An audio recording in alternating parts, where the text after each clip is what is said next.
네, 안녕하세요. 여러분들의 구독과 좋아요로 이 채널이 유지되고 있습니다. 네, 영상 속도는 1.5배를 추천드리는 바이고요.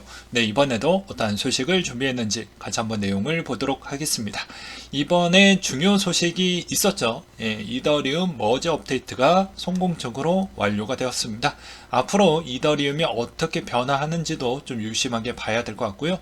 이번 계기로 인해서 여러 이슈들이 좀 많이 쏟아져 나왔기 때문에 이 내용을 먼저 설명을 드린 뒤에 시황과 코인 이슈 또 다뤄드리도록 하겠습니다. 일단 비탈릭이 이야기했던 내용이 좀 있었는데요. 전 세계 전력 소비량의 0.2%가 감소할 것이다 라는 이런 이야기를 또 남기기도 했었고요. 그레스케일 이더리움 머지 분석을 보게 되면 아무래도 스테이킹 수익률은 매력적이지만 이더의 가격이 정말 중요하겠죠.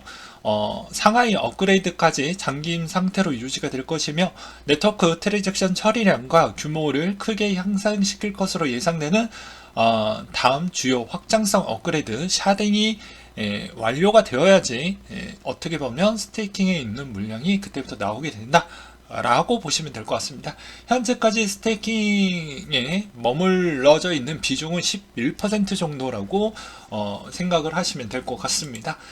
그 뒤로 이제 여기에서도 이제 채굴 회사들이 다 자기 살 길을 찾고자 해서 채굴풀들이 상당히 열심히 이동을 많이 하기도 했었는데요. 여기에서도 약간 좀 대형 풀 중에 하나인 F2 풀이 이더 W 쪽으로 론칭을 해서 이제 나는 이더 W 쪽으로 가겠다라고 이제 본격적으로 움직임을 또 보여주기도 했었고요. 그 다음으로 과연 이더 POW 코인이 국내 거래소에 에어드랍을 해줄 것이냐 아닐 것이냐, 저는 상당히 좀 비관적으로 좀 설명을 하기도 했었는데요. 아무래도 요새 좀 많은 지탄과 그런 욕을 좀 많이 먹다 보니까 에어드랍을 그래도 또 해준다라고 공식적인 내용이 또 나와주기도 했습니다. 만약에 해주지 않는다라고 했었으면 저는 오히려 소송권을 좀 준비를 해서 소송비도 챙기면서 에어드롭도 같이 챙기려고 그런 생각을 또 가지고 있었는데 좀 안타깝다라고 생각이 들기도 했었고요. 그 다음으로 또 여기에서 이더리움 머지 후 공급량 200이더가 감소가 되었다라는 내용도 또 보이기도 했습니다. 그 이후로 또 보게 되면 이게 이더 머지 업데이트가 완료가 정식적으로 됐다 안 됐다 이 기준점이 좀 헷갈리신 분들이 또 간혹 계실까봐 한 번 더 설명을 드리는 부분으로 이런 자료를 보시면 됩니다. 이더 ERC20에 관련된 입출금이 재개가 되는 시점이 나오게 되면요, 정상적으로 완료가 됐다 로 보시면 돼요. 근데 이게 입출금 재개가 안 됐다 라고 하면 어떠한 문제가 있는 거 아닌가? 이렇게도 생각을 하시면 될 것 같습니다. 그렇기 때문에 대부분 바이낸스 코인베이스가 어떻게 보면 이번에 ERC20 토큰 입출금이 재개가 되었기 때문에 어피트가 좀 항상 느리죠. 그렇기 때문에 이런 점을 좀 보셔라 라고 말씀을 드리고 싶고요. 그 다음으로 또 이 틈새 공략을 또 노려가지고 스캠 토큰이 또 요 중간에 또 나와주기도 했습니다. 그래서 27만 달러 정도를 또 먹튀해서 도망갔던 그런 사기꾼들도 있기 때문에 항상 이런 측면의 사기의 노출이 여러분들은 계속 있기 때문에 꼭 공식 사이트 꼭 확인하신 다음에 그쪽에서 링크를 타고 들어가는 형태로 확인을 해보시는 게 가장 바람직하다라고 저는 말씀을 드리고 싶고요. 그 다음에 서클 USDC EURC 발행을 일시 중단했다. 왜냐면 이더리움 기반에 있는 쪽도 좀 있잖아요. 테더도 있고 서클 쪽도 있고요. 그렇기 때문에 이것도 혹시나 문제가 될 수가 있는 여지가 있기 때문에 일단 머지에 따른 대응으로 이렇게 이 시점에서도 좀 관리를 했다라는 걸 알 수가 있었고요. 그 다음으로 또 가장 중요했던 건 폴로닉스 거래소 이더 POW 코인 이름을 이더 페어 ETF로 변경을 좀 했다라는 내용이 있었는데요. 이게 약간 좀 더럽습니다. 예. 역시 이 에어드랍의 이 순간에서도 수혜자가 또 발생을 했으니 한번 보도록 하겠습니다. 이 내용이 정말 좀 재밌더라고요. 자, 복잡한 이더리움 POW 현 상태 요약을 좀 해보도록 하겠다. 이더리움이 POW POS로 가겠다라고 선언이 나오니까 파가 좀 갈렸죠. 챈들러 파 부분이 있었고, 그 다음에 다른 채굴 쪽으로 넘어가는 이더리움 클래식파, 그 다음에 이더리움 POS파, 이런 형태로 좀 볼 수가 있게 되겠는데요. 여기서 트론 개발자 저스틴 선이 POW 지지한다라고 하면서 자기가 선봉꾼으로 약간 좀 어그로꾼으로 또 나와 줌으로써 폴로닉스에다가 이렇게 저렇게 장치도 하고 선물 부분도 이렇게 수학 거래 하듯이 이런 장치를 좀 해놨죠. 그래서 거래량을 최대한 여기서도 거래소 수수료로 좀 챙겨 먹는 전략을 줌으로써 자기한테도 이득을 또 챙김으로써 이득도 같이 나오는 부분이 또 있게끔, 그러니까 두 가지 측면을 다 잡았다라고 볼 수가 있습니다. 그러면서 몇몇 거래소에서는 IOU 방식으로 아직 나오지 않은 이더 POW 코인의 이더 W로 티커를 거래 중이 또 나오기도 했었고, 여기에서 돌연 저스틴 선이 대가리로는 플로닉스에서 이더 W 티커를 ETF로 바꾸는 알 수 없는 행동을 또 하게 됩니다. 그래서 플로닉스에서 우리의 기준은 대다수 커뮤니티가 따르는 POW, 이더 W 삼을 것이라고 했는데, 우리는 ETF가 대다수 따르는 커뮤니티이다. 그러니까 여기에서도 또 갈라치기 해서 커뮤니티파를 또 나뉘게 되게 됩니다. 그래서 다들 이더 W로만 알고 있었던 부분이 사실로는 혼종이 생겨서 두 개로 나뉘어졌습니다. 그래서 간단하게 보게 되면 개인 지갑 쪽에서 들고 있었던 사람들은 코인을 2개 받았다는 거예요. 이게 좀 충격이었습니다. 그래서 개인 지갑을 들고 있었던 분들은 코인을 2개 받았다.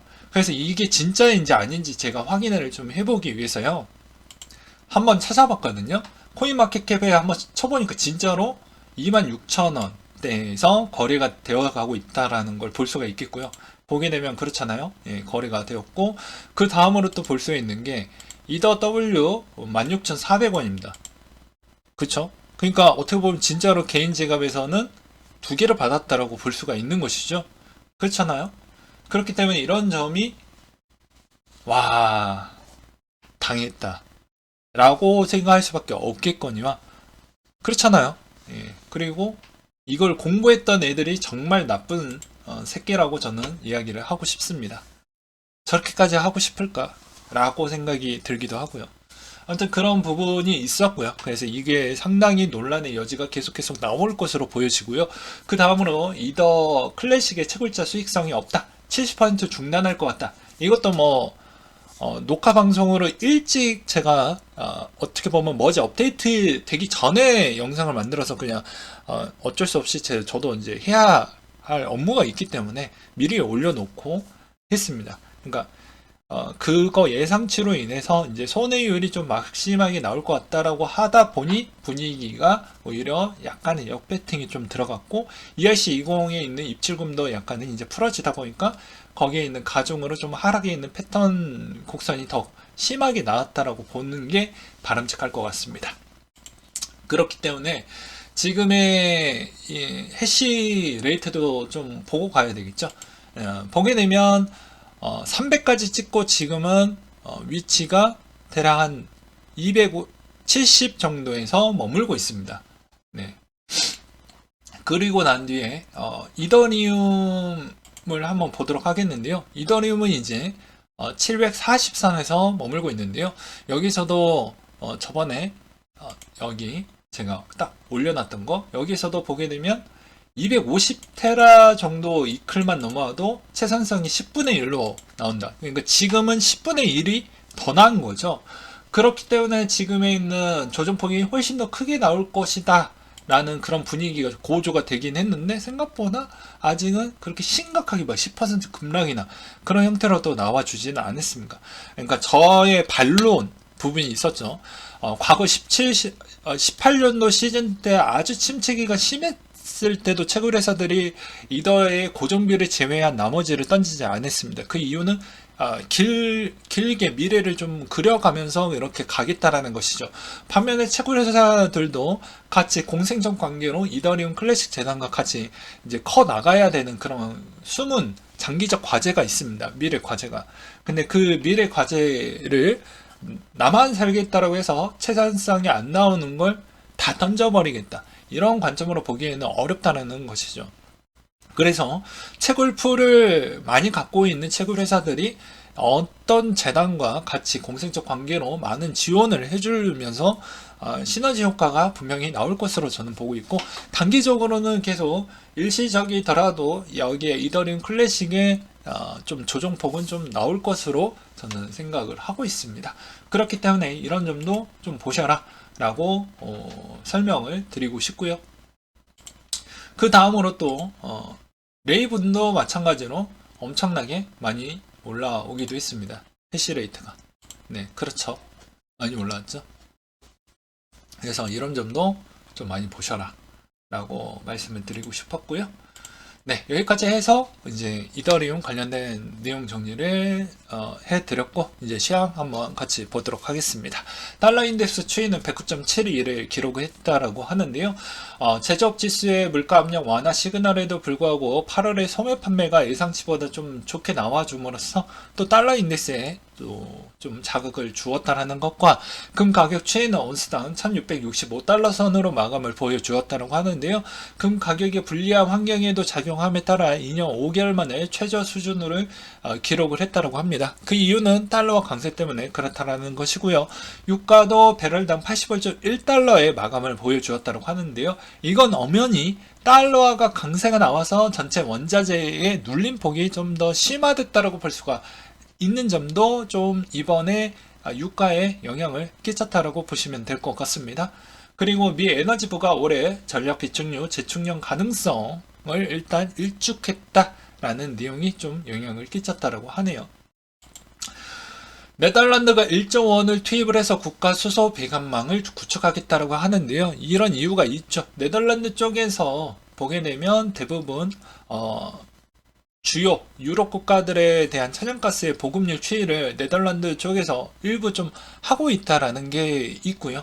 그걸 얼마나 소화를 할 것이냐가 앞으로 네덜란드가 주력에 있는 가장 중심권에 있는 그런 역할이라고, 에너지 역할이라고 보시면 될 것 같습니다.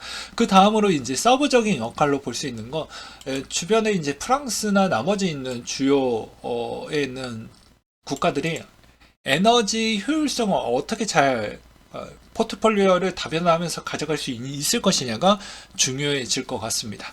그리고 그 다변화에 있어서 원유 비중을 얼마만큼 올려줄 것이냐도 좀 중요할 것 같아요.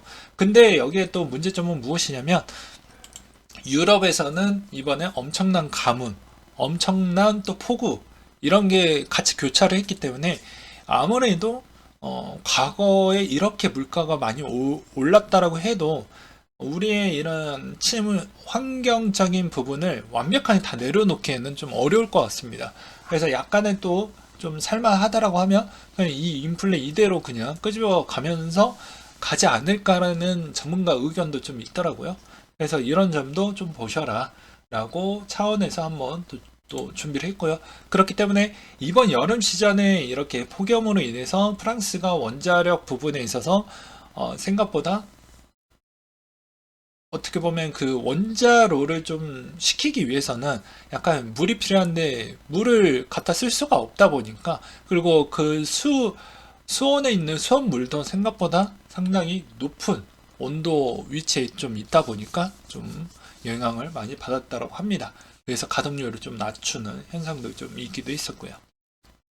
그렇기 때문에 겨울 시즌에 오히려 조금 더 괜찮아질 것이다, 뭐 이런 주장도 있더라고요. 그 다음으로 소매 판매 부분을 보게 되면 아무래도 이번에 좀 소매 판매 비중은 어쩔 수 없다 라고 보는 게 맞을 것 같습니다. 제가 보기에도 그럴 것 같아요. 그래서 쉽지는 않을 것 같다 라고 말씀을 드리고 싶습니다. 왜 그러냐면 실업률이 생각보다 잘 방어를 해주고 있어요. 그러니까 8월 소매 판매 부분도 당연히 증가할 수밖에 없겠죠. 기한 현상은. 근데 이게 실제로 실업률 추이가 아직까지는 적다 이렇게 보기에는 좀 어려울 것 같고, 실질적으로 겨울 시즌에도 선방했다라고 하면 정말 고민이 좀 많이 될 것 같아요. 제가 보기에는. 왜냐면 실업자가 많이 생겨야 구매 능력이 떨어진다는 건 다 누구나 알고 있잖아요. 그렇죠? 근데 이게 겨울이 됐음에도 불구하고도 실업률 추이가 많이 안 올라와 주면 다 누구나 코어 CPI가 생각보다 많이 못 내려온다라는 걸 여러분들은 예측을 하셔야 됩니다. 그러면 어떻게 생각을 해야 될까요? 당연히 이 코어 CPI가 많이 올라간다라는 건 금리가 내년에도 한 번 더 1% 정도 더 올릴 수 있을 만한 이야기가 나올 수도 있겠죠. 그렇기 때문에 저는 약간의 걱정인 게, 모든 사람을 다 힘들고 어렵지만 누군가는 피해를 봐야 된다. 그게 좀 안타깝다. 근데 모두 다 끌고 가기에는 어려운 이 현실인데, 과연 이 실업률 추이가 어느 정도까지 나올 것이냐. 그리고 실업률 추이가 급격하게 늘어났다라고 해도 이게 코어 CPI가 생각보다 빨리 떨어지지 않는다라고 저는 주장을 내비치고 싶습니다. 그러니까 연준의 입장에서도 생각보다 고민이 좀 많이 될 것 같다라고 저는 보고 있어요. 왜냐면 기존에 코로나 보조금 많이 받았잖아요. 그렇죠. 그게 생각보다 적치금이 생각보다 많고 저축률 추이가 생각보다 너무 둔하게 떨어지고 있다라는 거. 그게 너무 오래 갈 것 같다 라는 생각. 그렇지만 또 반론은 뭐 이런 게 나올 수가 있겠죠. 왜야? 지금 원자재 부분 생각보다 많이 내려간 거 아니냐. 근데 이 내려간 게 달러 인덱스가 너무 강세여서 내려간 건지, 아니면 진짜 소비 구매의 경기 침체가 선방향이 돼서 많이 내려간 건지, 이게 예측하기가 어렵다는 것이죠. 물론 기업이 얼마나 이제 원자재 부분의 주문량을 얼마만큼 넣었냐도 어차피 겨울이 돼야 좀 알 수가 있는 대목이 좀 될 것 같습니다. 그렇기 때문에 이번에 9월달, 11월달, 일단 9월달까지는 강세가 나올 것 같은데, 그것도 9월은 패스를 하고 11월달이 어느 위치에 일단 있을 것이냐가 진짜 초미의 관심사가 좀 될 것 같습니다. 그리고 내년에는 뭐가 됐든 간에 침체가 거의 확실성이기 때문에 원자재의 선반영에 있는 이 룰을 읽고 가는 게 맞다. 그래서 저는 제한적으로 금리에 있는 폭이 올릴 수 있을 만한 리미트 한계점은 무조건 존재를 한다. 무한대로 열려져 있어서 뭐 5% 이상 뭐 이렇게 보시는 전문가 분들도 있겠지만, 저는 반대에 있는 전문가 쪽에 더욱더 힘을 실어주려고 하는 편입니다. 왜냐? 그 이상 가면 모든 금융상품들이 다 붕괴가 될 수밖에 없기 때문에, 그러면 저번에도 이야기를 했지만 이걸 붕괴하면 그 나머지에 있는 사회보장에 있는 기금이 또 들어가야 되기 때문에 그냥 어렵다는 거예요. 그래서 두 가지 점을 중에 여러분들이 선택을 하셔야 됩니다. 나는 이쪽 파, 나는 이쪽 파. 저는 이쪽 파를 선택을 했다라고 보시면 될 것 같고요. 물론 제 생각과 동일하게 떨어져 주면 좋겠죠. 그리고 파가 나뉘어졌기 때문에 누군가는 슬퍼할 수밖에 없고요. 누군가는 기뻐할 수밖에 없습니다. 저도 이쪽 파에다가 일단 몸을 담고 있기 때문에 어떻게 보면 이쪽이 제 상과 다르게 나면 반대쪽에서 수혜를 보겠죠. 그래서 어떻게 보면 여러분들도 지혜롭게 잘 선택을 하시기 바라겠고요. 시진핑이 이제 푸틴과 만나서 에너지 협력을 확대하겠다라는 내용이 또 나와주기도 했습니다. 근데 어떻게 보면 중국의 입장에서는 제로 코로나도 하면서 또 경기가 침체되지만 에너지 가격 부분에 따른 부담 요소도 덜었죠. 불경기인데 더 저렴하게 들어오니까 그게 상대적 대비 체력은 그나마 좀 더 위안이 된다. 그 대신 내년 하반기에 가면 갈수록 경기 침체 부분이 중국이 맞이해야 되는 그 공포감은 훨씬 더 클 것이고, 한국이 생각보다 내년에 엄청난 타격을 받을 것 같다라고 저는 말씀을 드리고 싶습니다. 그래서 국내에 투자하는 건 전 바람직하지 않는다라고 보고 싶고요. 그리고 이제 국내에서 가장 비싸다라는 엘리트라고 불리는 그런 집이 있다라고 합니다. 뭐 약자로 그렇게 불린다라고 하는데요. 그게 거의 보게 되면 가격이 거의 26억 원대, 30억 원대인데 벌써 20억 원대 초반대까지 내려왔다라고 합니다. 그만큼 이번 금리 부분의 예상치에 공포감을 많이 해서 계속 가격대가 내려가고 있다라는 거, 주택도 많이 내려가고 있다라는 거, 그리고 대출 부분도 제가 봄 때부터 미친듯이 이야기했기 때문에 그거는 이제 넘어가도록 하겠고요. 그 다음에 뉴버거 최고 투자 책임자가 이런 이야기를 했다라고 하는데요. 인플레이션 매우 끈질기고 걱정스럽다. 여전히 인플레이션 목표치에 도달하려면 총수요가 큰 폭으로 감소를 해야 되는데 이번 화요일 수치를 보았을 때 한참 멀었다. 그래서 궁극적으로 고용시장에 영향을 좀 많이 미쳐야 될 것 같은데 이걸 어떻게 줄 거냐. 근데 이게 모순인 게, 야, 인플레로 인해서 미안하지만 너희 일부 국민들은 그냥 일을 하지 마세요. 이렇게 할 수는 없잖아요. 그러니까 이게 고민이 많이 된다라고 볼 수밖에 없다라는 거예요. 여기에 고민을 한 방에 해결해 줄 수 있는 건 그냥 일시적으로 한 달간만 그냥 격리, 미국 부분에서 격리 그냥 합시다. 이렇게 하면 한 방에 물가를 잡을 수 있다라고 저는 생각을 합니다. 근데 그렇게 하면 정치인들은 다 교체가 되겠죠. 그 다음으로 JP모건의 글로벌 투자 전략가가 투자자들에게 앞으로 계속해서 더 방어적인 포트폴리오를 구축을 해야 되는 게 맞을 것 같다. 그리고 여기에서 또 좋은 패러는 주요 채권이 완중체 역할을 좀 할 것이다 라는 이야기가 또 나와주기도 했었고요. 그만큼 시장의 변동성이 매우 크다라는 것이겠죠. 그 다음으로 우리는 계속 투자를 할 수밖에 없는 이유는 내가 노동소득으로 벌어갈 수 있을 만한 총 수입에 있는 돈, 그러니까 총 수입에 나올 수 있을 만한 자원이 딱 정해져 있기 때문에 그 정해져 있는 부분에서도 체력도 정해져 있죠. 자원이라는 게 무한대가 아니다 보니까 웬만하면 뭐가 됐든 간에 우리는 힘들어도 투자는 계속 해야 된다라고 말씀을 드리고 싶었거니와 그렇기 때문에 연령대별로 근로 희망 연령을 보게 되면 평균 50세이고 여기서 평균 근로 희망 연령은 73세로 나왔다고 합니다. 아무래도 연금이 부족하니까 더 일하려고 하는 부분이 있겠죠. 물론 그렇지 않으신 분들도 있겠고요. 그 다음으로 코인 이슈 한번 다뤄보도록 하겠습니다. 지갑에 비트 10개 이상 가진 수가 15만 개 정도가 되고요. VC들은 어떤 섹터에 투자를 하고 있는지도 한번 보도록 하겠습니다. VC들은 자금이 유익되는 섹터는 블록체인 게임, 인프라, 웹 3.0, 디파이 순이라고 되어져 있다라고 합니다. 참고하시길 바라겠고요. 그 다음으로 SEC 위원장이 또 발언이 이번에 하락에 좀 가중치를 주었다라고 저는 생각을 합니다. 암호화폐에 있는 코인의 10,000개 이상이 대다수 증권용으로 나는 생각을 한다. 그러면서 비트코인과 이더리움은 좀 아니다. 이렇게 또 선긋는 이야기를 좀 하기도 했었고요. 메타콩즈 이두이 씨 횡령 혐의 고소를 또 받았다고 합니다. 그 뒤로 미국의 암호화폐 ETF 운영사 발키리가 운영자산 7,360만 달러를 추가를 했다라고 하는데요.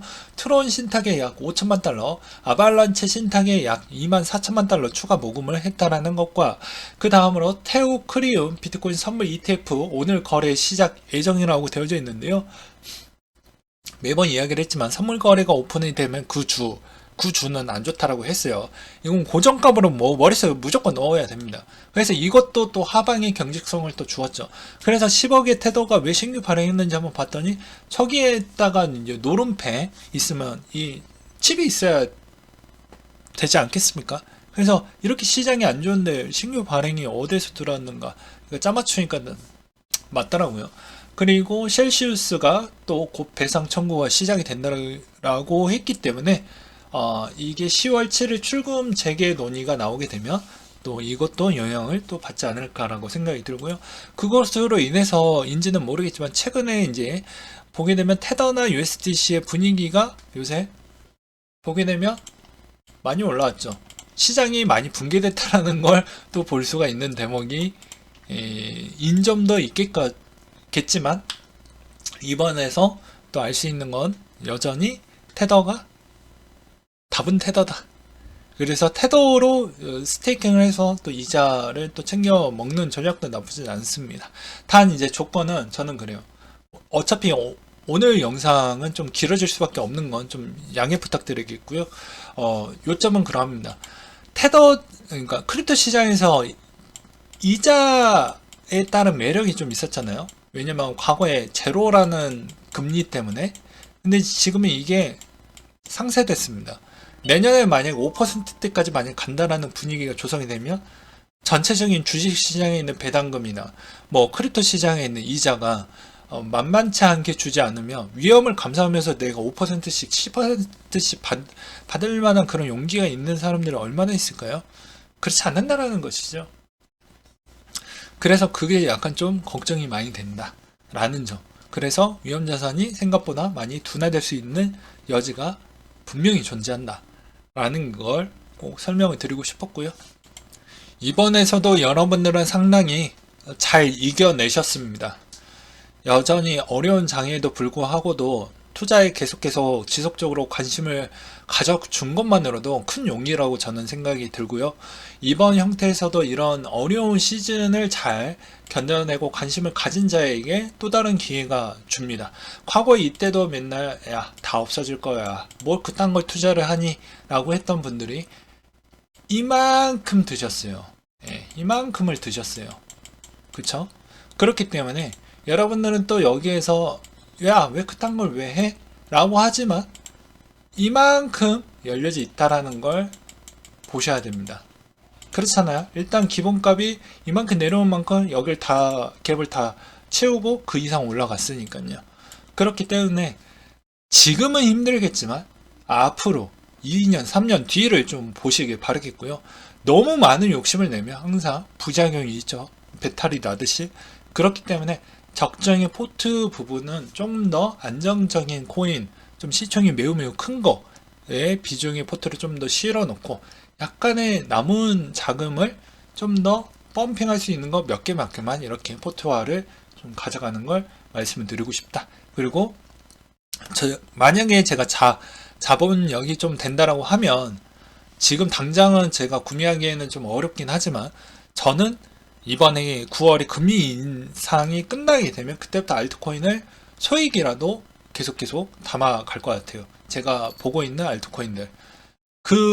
왜 그러냐면 이 이야기까지 하고 끝내도록 하겠습니다.